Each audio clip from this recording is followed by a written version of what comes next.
নদী, আমাদের কাছে নদী মানে একটা বিশাল বড় কবরস্থান। মানুষ নদীতে ঘুরতে যায়, আমরা নদীতে যাইতে পারি না, আমরা নদীর দিকে তাকাইতে পারি না। নদীর ঢেউ দেখলেই মনে হয় এই নদীর কোথাও আমার ভাইকে কি ওরা ফেলে রেখে গেছে কিনা। ও নদীর কুল না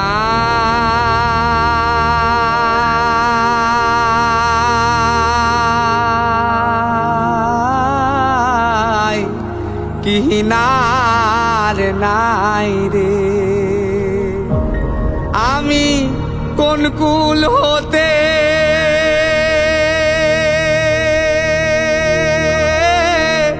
কোন কুলে যাব, কারে সুধাই রে। অনেকবার আসছি, অনেক মাঝিকে ধরে ধরে জিজ্ঞেস করতাম নৌকা নিয়ে আসে যদি পুরাতন হয়।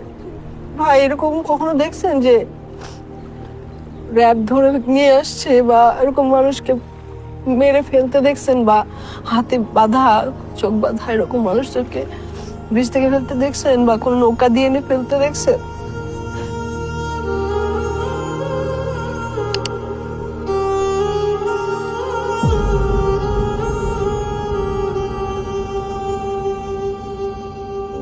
আমার বাবা 2013 সালে 2 ডিসেম্বর শেষবার যখন বাসায় এসেছিল, আমার বাবা আমার বাসায় এসে মানে সবাইকে দেখতে যাচ্ছিল, সবার সাথে দেখা সাক্ষাৎ করেছিল এবং আমাকে কোলে নিয়ে জড়িয়ে ধরে রেখেছিল। আমি মনে করি যে আমার বাবা যদি এবার ফেরত আসে, ফিরে আসে, আমি আসলে আমার বাবাকে ওভাবে মানে জড়িয়ে ধরে থাকবো, যাতে শেখ হাসিনার মতন কোনো ফ্যাসিস্ট সরকার কেন, মানে পৃথিবীর মানে কোনো শক্তি যাতে হচ্ছে গিয়ে মানে বাবাকে নিয়ে যেতে না পারে, বাবাকে গুম করে ফেলতে না পারে আমাদের সামনে থেকে।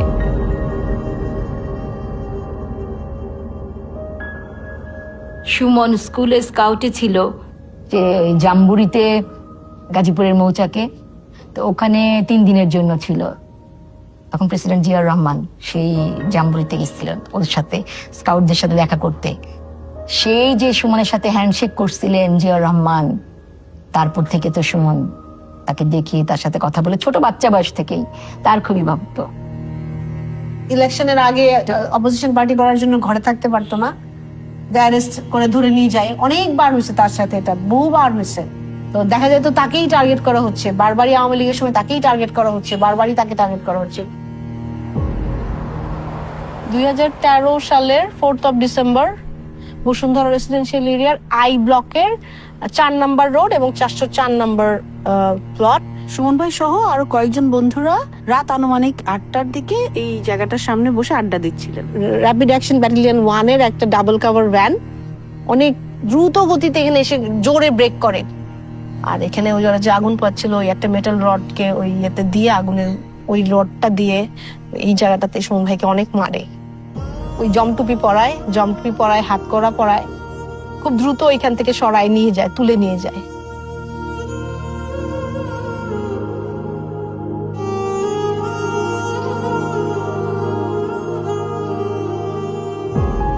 In her second term as Prime Minister, security forces were locking up opposition figures without trial. Among them, a popular official with the Bangladesh Nationalist Party, Sajidul Islam Sumon. In December 2013, eyewitnesses say he and 5 friends were taken by authorities and never seen again.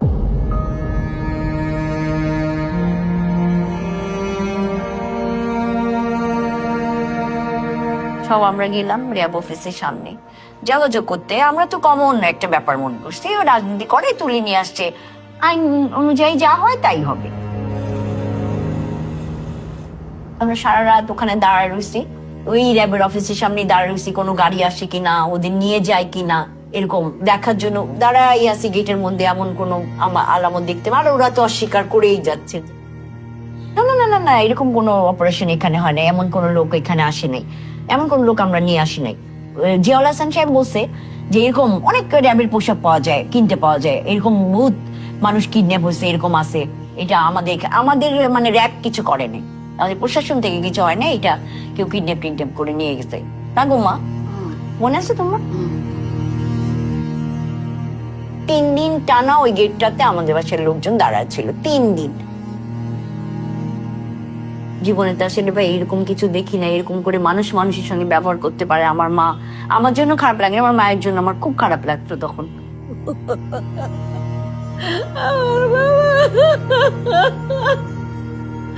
আমার বাবা কি দোষ করলো যে এত বছর যাবত সুমনকে আটকে রাখছে? আব্বা,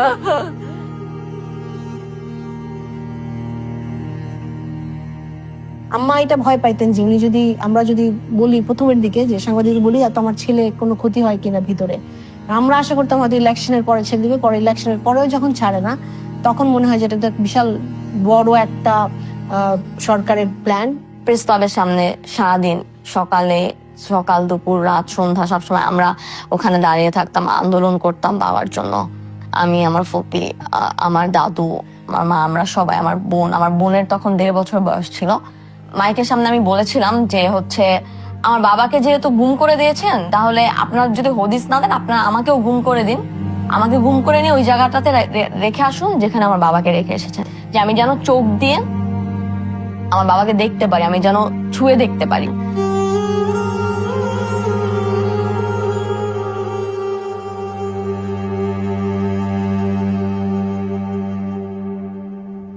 র্যাব 1-এর তখনকার সিও কিসমত হায়াত একটা ফোন নাম্বার দিল। তো আমরা কিছু করতে পারবো না, এরা করতে পারবে। ওই ফোন নাম্বারটা ছিল জিয়াউল হাসানের অফিসের ফোন নাম্বার। আমরা দরখাস্ত করি, জিয়াউল হাসানের কাছে যাই, কিসমত হায়াতের কাছে যাই, বারবার স্বরাষ্ট্রমন্ত্রীর কাছে যাই, মানে যতটা দরজা আছে যাই। আমাদের নিরাপত্তা বাহিনী কিংবা আমাদের কোনো গুমের সঙ্গে তারা সংশ্লিষ্ট নয়। যেখানেই গুম হচ্ছে সেখানেই আমরা কিছুদিন পরেই তাকে পাচ্ছি। হয়তো সে নানা কারণে আত্মগোপন করে থাকে, সেইগুলোকে গুম বলে চালিয়ে যায়। আসাদুজ্জামান খান কামাল স্বরাষ্ট্রমন্ত্রী সুমনকে নিয়ে যাওয়ার পরে একবার জুম্মায় আমাদের মসজিদে আসছিলেন। সেখানে উনি বললেন, সুমন অনেক ভালো ছেলে ছিল, কোথায় যে হারায় গেল, ছেলেটার জন্য খারাপ লাগে, আপনারা সবাই ওর জন্য দোয়া করবেন, যেখানে আছে ও যেন ভালো থাকে। স্বরাষ্ট্রমন্ত্রী এই সমস্ত তামসার মধ্যে আওয়ামী লীগের এক নেতা আমাদের প্রপোজাল দিল 1 কোটি টাকার বিনিময়ে তারা সুমনকে ছেড়ে দিবে। ঠিক আছে, কোনো সমস্যা নাই, 1 কোটি টাকাই দিব। তখন তারা বলল 50 লাখ টাকা অ্যাডভান্স দেন, সুমনকে পেয়ে বাকি টাকাটা আমাদের দিয়ে। সবাই মিলে টেলে বললো নো, 1 কোটি এক হাতে, 1 কোটি এক হাতে সুমন, এমন যদি হয় তাহলে ঠিক আছে। তো ওনাকে যখন বললাম, তখন তাকে যখন আমরা এই কথাটা বললাম, সে আর রাজি হলো না। প্রথম 4 বছর টানা আমরা কিসমত হায়াতের কাছে যাই, দিনের পর দিন বসে থাকি। যেদিন ওনার মর্জি হয়েছে উনি আমাদের সঙ্গে দেখা করছেন, যেদিন ওনার মর্জি হয় নাই উনি দেখা করেন নাই। র্যাব 1-এর ভিতরে বড় জায়গা ছিল, ওখানে হচ্ছে ওরা একটা সাইডে কুকুর পালতো আর একটা সাইডে কিছু খরগোশ পালতো। তা আমি হচ্ছে এগুলো দেখছিলাম। তো আমি এগুলো দেখতে দেখতে হঠাৎ করে মানে আমি একটা বিল্ডিং দেখতে পাচ্ছিলাম, যে বিল্ডিংটা ছিল অনেক পুরানো, শ্যাওলা পড়া, তারপর হচ্ছে গিয়ে দেখতে খুবই হরিবল লাগতেছিল, ভূতের বাড়ির মতন একটা বিল্ডিং। আমার ওই বিল্ডিংটা দেখে মানে মানে আমার কেন জানি মনে হয়েছিল যে ওইটার ভিতরে মানুষ আছে এবং ওইটার ভিতরে আমার বাবা আছে। 5 আগস্টের পর আমি যখন র্যাব 1-এর অফিসে ঢুকছি, আমাকে নিয়ে যাওয়া হচ্ছে ওই বিল্ডিংটার কাছে যেটাতে আমি যেতে চেয়েছিলাম 12 বছর আগে। আমাকে বললো কি যে ওই সেলগুলোতে নাকি আমার বাবা ছিলেন 12 বছর আগে। আমার বাবা যদি ওখানে বুঝতে পারতো যে ওখানে আমি আছি, আমি মনে করি দুনিয়ার পৃথিবীর শেখ হাসিনা কেন কোনো ক্ষমতারই সাধ্য ছিল না যে আমাকে ওইখান থেকে বের করে আনতে না পারে। আমার ভিতরে অস্বস্তি হয়, আমার গিল ফিল হয়, এই জন্য হচ্ছে আমি আমার বাবাকে বের করে আনতে পারিনি।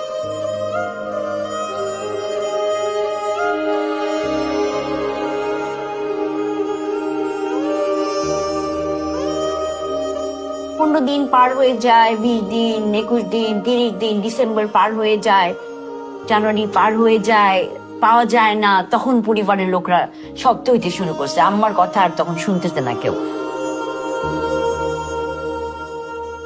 যেই ভাই এই ভাগ্নির কি হয়েছে, একটু অসুস্থ যে ভাগ্নির কি হয়েছে, মা কি করে, বোনদের কি হয়েছে, সব খোঁজ নিত, সবার জন্য করতো। সেই ভাইয়ের জন্য তো আসলে আমরা কিছুই করতে পারলাম না এই পর্যন্ত। সেই গ্লানি নিয়ে কিভাবে মারা যাব, কিভাবে ভাইকে কিছু না করে, ভাইয়ের জন্য কিছু না করে, একটা জবাব না নিয়ে কিভাবে মরবো। দেশের মধ্যে আমরা কোনো বিচার পাচ্ছিলাম না, বিচার বিভাগ থেকে না, প্রশাসন থেকে না, কোনো ইনভেস্টিগেশন হচ্ছে না। তখন আমাদের আরেকটা মাত্র উপায় ছিল, যেটা হচ্ছে ইন্টারন্যাশনাল কমিউনিকেশন করা, অর্গানাইজেশনদের সাথে কাজ করা। সেখানে human rights watch, amnesty international, UN working group for enforce or involuntary disappearance, এরা ইউএন থেকে ওই যখন এই সরকারের কাছে, হাসিনার সরকারের কাছে জানতে চাওয়া হয়, এরকম অভিযোগ অনেকে অনেক কিছু দেয়, কিন্তু তার কোনো প্রমাণ দিতে পারেনি, কোনো নাম দিতে পারে না, কোনো কিছুই দিতে পারে না। এবং অনেক সময় দেখা যায় বলা হচ্ছে অমুক লোক নাই, কিন্তু তাকে খুঁজে পাওয়া যাচ্ছে, সে ঠিকই জীবিত আছে। আবার কেউ অনেক সময় নিজেরাই পালায়, অনেক সময় ধার কর্য করে নিজেরা লুকিয়ে ফেলে, সে ধরনের ঘটনা ঘটছে। এইরকম তামসা বা ইয়ের মধ্যে দিয়ে আমাদেরকে 12 বছরের বেশি সময় পার করতে হয়েছে। মানে সকাল থেকে ঘুমের থেকে ওঠার পরে আমার মায়ের মনে হয় নাস্তা খাওয়ার পরে অফিস যায় না মানুষ, ঠিক অফিস যাওয়ার মতো। এখন আমি ওখানে গিয়ে বসলে মনে হইতো আমার মায়ের একটা শান্তির জায়গা। বাবা, আমার বাবারে দেখাই দাও তোমরা, বা দেখাই দাও।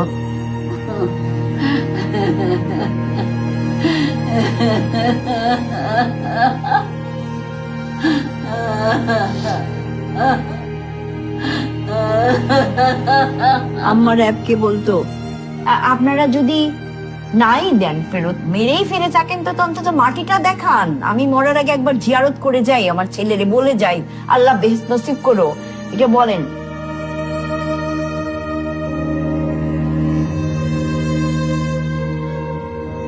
যখন আমরা আওয়াজটা রাখতাম জানি, তখন আমাদেরকে এই হ্যারাসমেন্ট বা এই ভয়গুলো আরো সার্ভাইলেন্স বাইরে গেল, যে এরা কেন চুপ করে না। ওই সময় আওয়ামী লীগের সময় মানে এতই করুণ আমাদের জীবনটা ছিল, বাইরে গেটে দাঁড়াইলেই বুঝতাম মানে গাটা কেমন করতো, মনটা খারাপ থাকতো, কেউ না কেউ তাকায় আছে, বুঝাই যাচ্ছে যে প্রশাসনের মানুষ। বিগত সময়ে মায়ের ডাকের যে কোনো কার্যক্রমে, যেমন যদি কোনো আন্তর্জাতিক সংবাদ মাধ্যম আসতো বা আন্তর্জাতিক মানবাধিকার সংগঠন আসতো, দেখা গেছে যে সারা বাড়ি ঘিরে ফেলা হয়েছে, বাড়ির সামনে দিয়ে সার্ভাইলেন্স হচ্ছে, এবং এই সার্ভাইলেন্সটা আসলে চলমান ছিল। যারাই আসতো বা আমরা যদি কোনো কার্যক্রম করতাম, দেখা যেত যে সবসময় এরকম আমাদের খুব চরম মাত্রাতিরিক্ত এই সার্ভাইলেন্সের মধ্যে থাকতে হতো। এমনকি 5ই আগস্টের পরে ফ্যাসিস্ট রেজিমের শেখ হাসিনা পালিয়ে যাওয়ার পরেও কিন্তু পুলিশের তেজগাঁ থানার একটা টিম এসে আমাদের বাড়িতে অ্যারেস্ট ওয়ারেন্ট নিয়ে আসে, এবং পুলিশ খোঁজাখুঁজি শুরু করে। যখন ঢুকে খোঁজাখুঁজি শুরু করে, আমি জিজ্ঞেস করি কাকে খুঁজছেন, বললো যে অ্যারেস্ট ওয়ারেন্ট আছে সাজিদুল ইসলাম সুমনের নামে। তো আমার যেই ভাই আসলে গুম 13 বছর ধরে, তাকে অ্যারেস্ট ওয়ারেন্ট নিয়ে খুঁজতে আসে। সার্ভেলেন্সের মাত্রাটা এতটাই চরমে উঠে গেছে আসলে। এবং আমরা যখন জিজ্ঞেস করি যে 13 বছর ধরে সাজিদুল ইসলাম সুমন আমার যে ভাই গুম, সেটা তো দেশের সব মানুষ জানে, তো আপনারা জানেন না? তারা খুব রূঢ় ভাবে আমাদেরকে রিপ্লাই করে যে আমরা কেন জানবো, আমার ভাই, বড় ভাই উনি বাইরে গেলে আতঙ্কে থাকতে হয়তো কখন তাকে তুলে নিয়ে যাচ্ছে। পুলিশ এসে একদিন সে আমার ভাইকে তুলে নিয়ে যায়। আম্মা ওসি সাহেবের কাছে গেল, ওসি সাহেবকে জিজ্ঞেস করলো আমার এই ছেলেটাকে কেন তুলে আনছেন, ও তো মসজিদ আর মাদ্রাসা ছাড়া কোথাও যায় না, ও কোনো বন্ধু-বান্ধবের কাছেও যায় না। তো ওসি সাহেব নির্দ্বিধায় আম্মাকে উত্তর দিলেন যে ও তো সুমনের ভাই, এই জন্য তুলে এনেছি, এবং আনার জন্য আমার মাকে অনেক টাকাও গুনতে হয়েছে ওই দিন। এই ঘটনা ঠিক আবার মনে হয় 1 বছর পরে বা আবার শ্যামলকে তুলে নিয়ে গেছে। এত কিছুর পরে আমরা সবসময় চেষ্টা করছি আমাদের আওয়াজটা জারি রাখতে। আমি যদি চুপ করে যাই, ওইখানে আমার ভাইকে ওরা বন্ধ করে দিবে।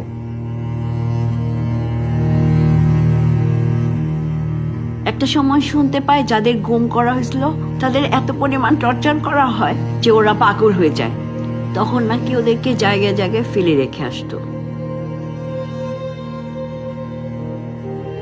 আম্মা সব কটা সিকিউরিটি গার্ডকে বলে রাখছিল যে দেখো, আর কোনো অচেনা চেহারা বা পাগল টাগল দেখলে কিন্তু আমাকে না দেখায় সরাই দিও না, আমাকে ডাক দিবা, আমি এসে দেখবো, ফকির টুকির কিছু হলে কাছে যাবে, বা ওই যে পাগল টাগল শুয়ে থাকে উঠে দেখবে ওটা সুমন কিনা। সাউন্ড নাই, এরকম কোন একটা মানে নিরিবিলি পরিবেশে থাকি, তখন আমার মনে হয় যে আমার বাবা আমাকে পিছন থেকে ডাকছে। এখন পর্যন্ত আমি আমার বাবার ওই নাম্বারটাতে ফোন দিই, এটা দেখতে যে ওই নাম্বারটাতে রিং হয় কিনা, কিন্তু এই নাম্বারটা বলে যে সুইচড অফ।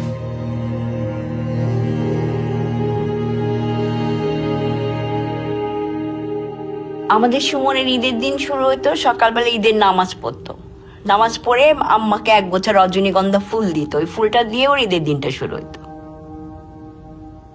তো এমনি মনে রাখো কেমনে বাবা তুমি এত ফুল ভালানো?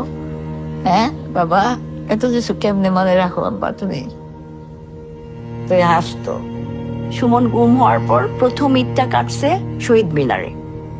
মানে এতই অস্থির, এতই খারাপ লাগতেছিল যে বার করতে পারতেছিলাম না কিভাবে আমি এটা কাটাবো, কিভাবে আমি মানে এই শোকটা আমি কিভাবে নিব, মাথায় আসতেছিল না কি করব। সুমনের একটা ছবি নিয়ে চুপচাপ শহীদ মিনারে বসে রয়েছি, আবার রাত যখন একদম গভীর হয়েছে পাশে চলে আসছি। কই সুমন, আমাদের সুমন কই? আমরা যে ভাই বোনরা, আমার মা যে ক্ষয় হয়ে যাচ্ছে, আমরা ভাই বোনরা যে আর শক্তি ধরে রাখতে পারি না, ভাই খুঁজতে খুঁজতে এখনো এই সরকারের সময় এখনো কেন ভাইটাকে দেখতে পাই না? এখনো কেন এমন দিন আসে না আমাদের যে হাসি দিয়ে বলবো সুমন দাঁড়াইছিস, সুমন আসছিস? কেন হয় না ভাই?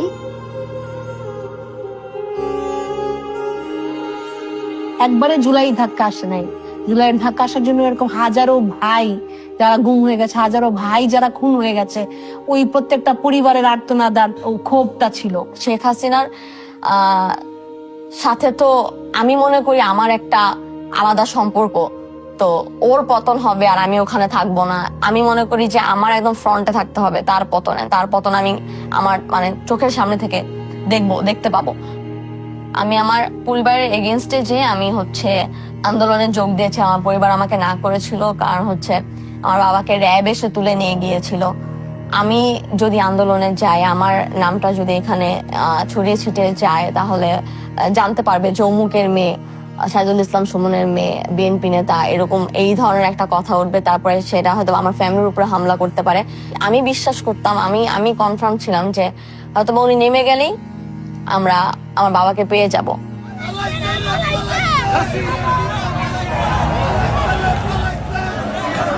সালমান এফ রহমান, এই আপনার পলক, এই আরাফাত, আর ওবায়দুল কাদের, এই লোকগুলার বুদ্ধিতে শেখ হাসিনা দেশ ছাড়া লাগে।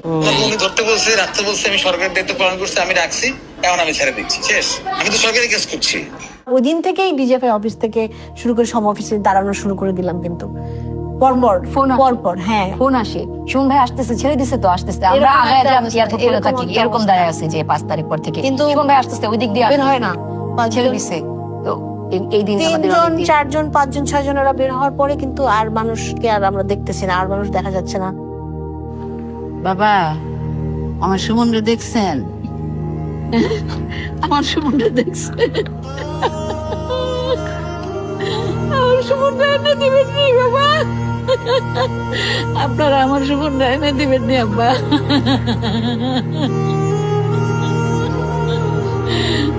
সুমনরে এনে দিবেন নি বাবা? আমি কোন কুল হতে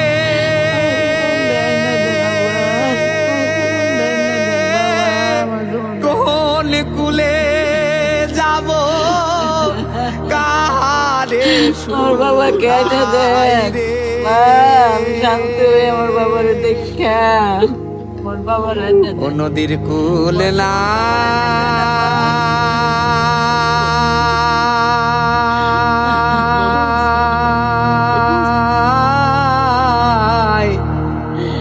কিনার নাই রে।